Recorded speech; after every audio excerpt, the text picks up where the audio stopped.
ఓం శ్రీమాత్రే నమః. 47వ శ్లోకం. నిశ్చింత నిరహంకార నిర్మోహ మోహనాశిని నిర్మమా మమతాహంత్రి నిష్పాపా పాపనాశిని.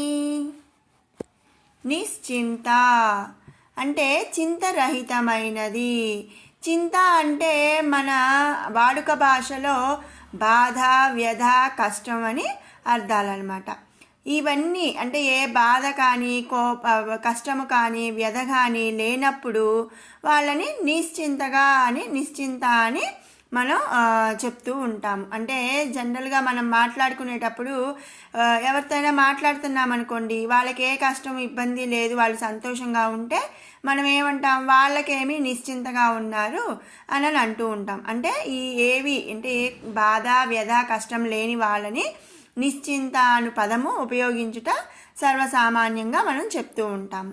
సకల లోకమునకు ఏకైక ఆదిదేవత అయినటువంటి ఆ జగన్మాతకు ఇలాంటి చింత అను స్మృతి ఏ కాలంలో కూడా కలగదు. అందుకనే మనం శ్రీ లలితా త్రిపుర సుందరిని నిశ్చింత అని స్తుతిస్తున్నాము. తర్వాత నామం నిరహంకార. చైతన్య స్వరూపమగు ఆ దేవి అహంకార రహితమైనది. అహంకారం అంటే పొగరు ఇలా చెప్తూ ఉంటాం కదండి, ఎలాంటి అహంకారం కూడా ఈ తల్లికి లేదనమాట. అహంకారం అనే పదం కూడా ఆ తల్లిని తాకదు. అహంకారమును జయించినట్టిది ఆ లలితా త్రిపుర సుందరి. అహంకారము శూన్యముగా కలిగినది. అందుకే ఆ తల్లిని నిరహంకార అని మనం స్తుతిస్తున్నాము. తర్వాత నామం నిర్మోహ. నిర్మోహ అంటే ఎలాంటి మోహము కూడా లేనటువంటిది అని ఈ నామం యొక్క అర్థం.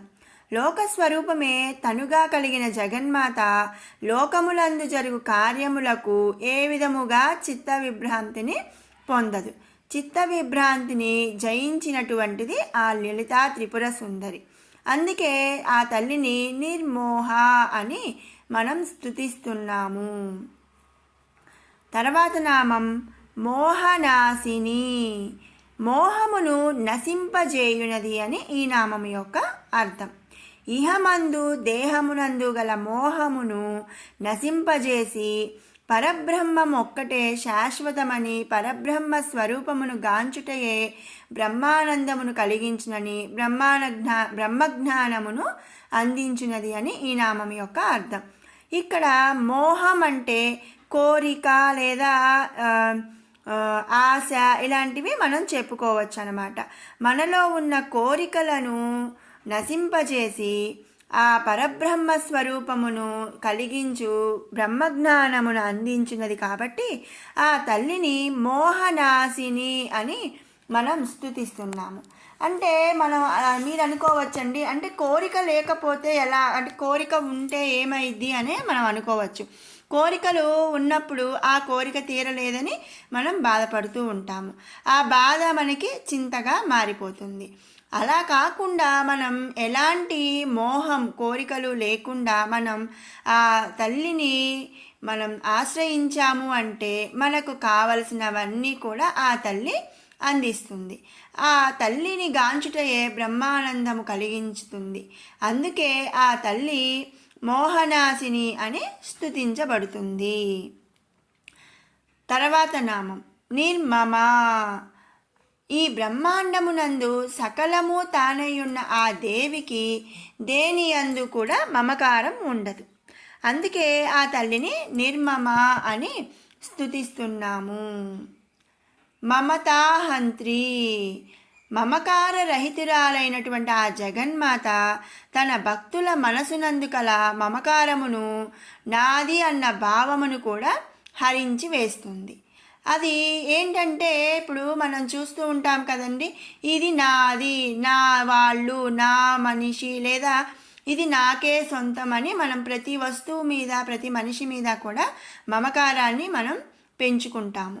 అలా మమకారాన్ని పెంచుకొని అది దూరమైనప్పుడు మనం బాధపడుతూ ఉంటాము. అందుకనే ఆ తల్లి నిర్మమ అంటే మమకారమునకు ఆ దేవి బద్ధురాలు కాదు కదా. అలాగే తనను నమ్ముకున్న, తనని ఆశ్రయించిన భక్తులకు కూడా మమకార రహితులను చేసి వాళ్ళకి పరబ్రహ్మము గూర్చి జ్ఞానమును ఇస్తుంది. అప్పుడు మోక్షం కలుగుతుంది. అందుకే ఆ తల్లి మమతాహంత్రి అని స్తుతించబడుతుంది. తర్వాత నామం నిష్పాప. పాపము అనే భావన అంటనట్టిది, అట్టి భావము చేత మలినము కానటువంటిది. అందుకనే ఆ తల్లిని నిష్పాప అని స్తుతిస్తున్నాము. తర్వాత నామం పాపనాశిని. పాపములను నాశనము చేయునట్టిది అని ఈ నామం యొక్క అర్థం. సకల లోకములను రక్షించు శ్రీమాత తన నామమును నిష్కల్మష మనసుతో జపించు భక్తుల యొక్క పాపములను హరించి వారికి మోక్షమును ప్రసాదించు కరుణా స్వరూపమయ్యి అని చెప్పుకుంటాము. తన భక్తులను పాపరహితులుగా చేయు శక్తి స్వరూపిణి ఆ లలితాంబిక. ఎందుకంటే మనం పైన నామాలన్నీ కూడా గమనించినట్టయితే నిర్మోహ మోహనాశిని అంటే ఆ తల్లిని మనం జగజ్జనని అని, ఆది దేవత అని మనం చెప్పుకుంటున్నాం కదా. అంటే తనకి ఎలాంటి లక్షణాలైతే ఉన్నాయో అలాంటి లక్షణాలనే తనని ఆశ్రయించిన భక్తులకు కూడా కలిగి వాళ్ళు మోక్షాన్ని పొందాలి అని ఆ తల్లి మనకి ఇలా చెప్తుందనమాట. అంటే తనకి మోహము లేదు కాబట్టి తన భక్తుల మోహాన్ని కూడా నశింపచేస్తుంది. అలాగే తనకి మమకారము లేదు కాబట్టి తన భక్తుల యొక్క మమకారాన్ని కూడా మమకార రహితులను చేస్తుంది. అలాగే ఆ తల్లి ఎలాంటి పాపభావన లేదు కాబట్టి తన భక్తులకు కూడా పాపరహితులను చేసి వాళ్ళకి మోక్షాన్ని ప్రసాదిస్తుంది ఆ శక్తి స్వరూపిణి.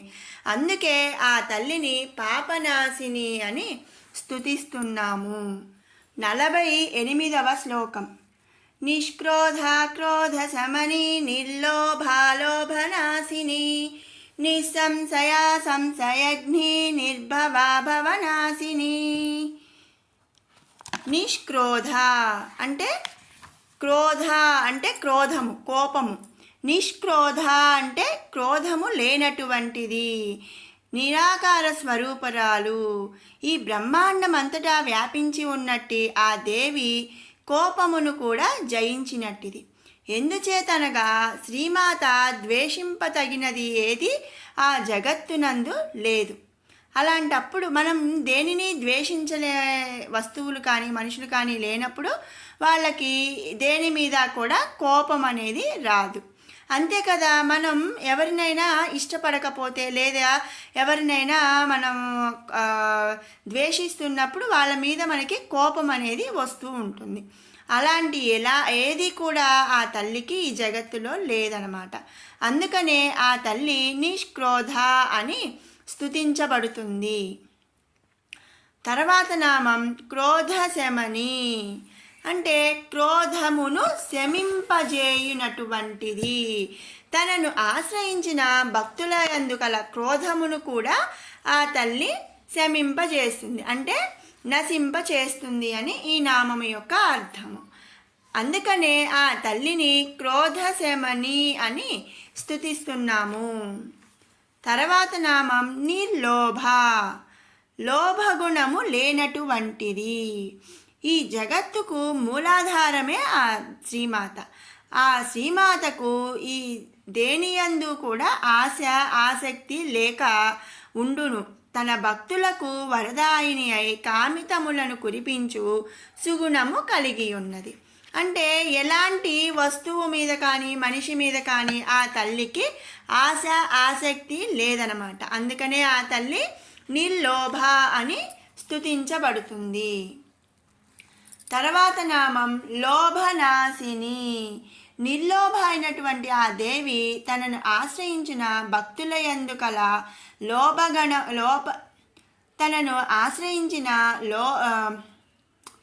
తనను ఆశ్రయించిన భక్తుల అందుకల లోభగుణమును నశింపజేసి వారిని ఆశారహితులుగా చేస్తుంది. ఎందుకంటే మనకి ఆసక్తి ఉన్నప్పుడు మనం చాలా వరకు బాధపడుతూ ఉంటామన్నమాట. ఇప్పుడు మనం ఒకటి అంటే ఏదైనా ఒక వంటకం కానీ, మనం ఏదైనా ఒక డ్రెస్ కొనుక్కోవాలి, లేదు ఒక ఫుడ్ ఐటమ్ అనేది మనం తినాలి అనుకుంటాం.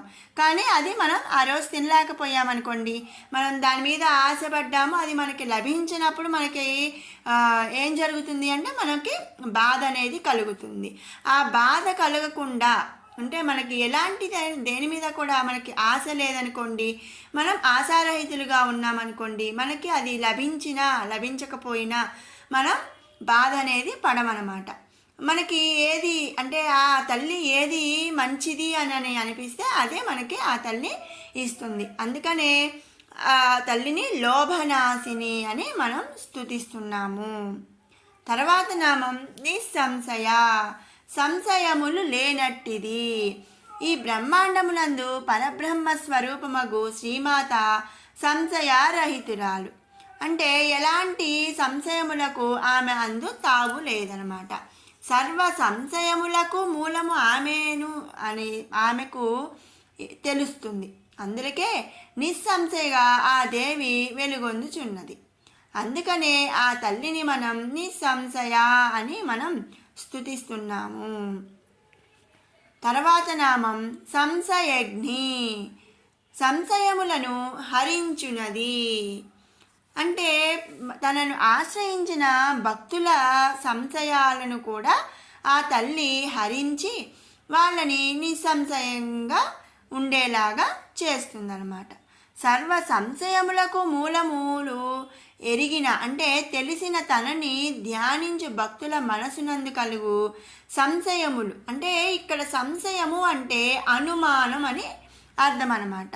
అలాంటి సంశయాలను హరించి వాళ్ళని కూడా సంశయారహితులుగా చేయగలిగే శక్తి స్వరూపిణి ఆ లలితాంబిక. అందుకనే లలితాంబను సంశయగ్ని అని మనం స్తుతిస్తున్నాము. తర్వాత నామం నిర్భవ.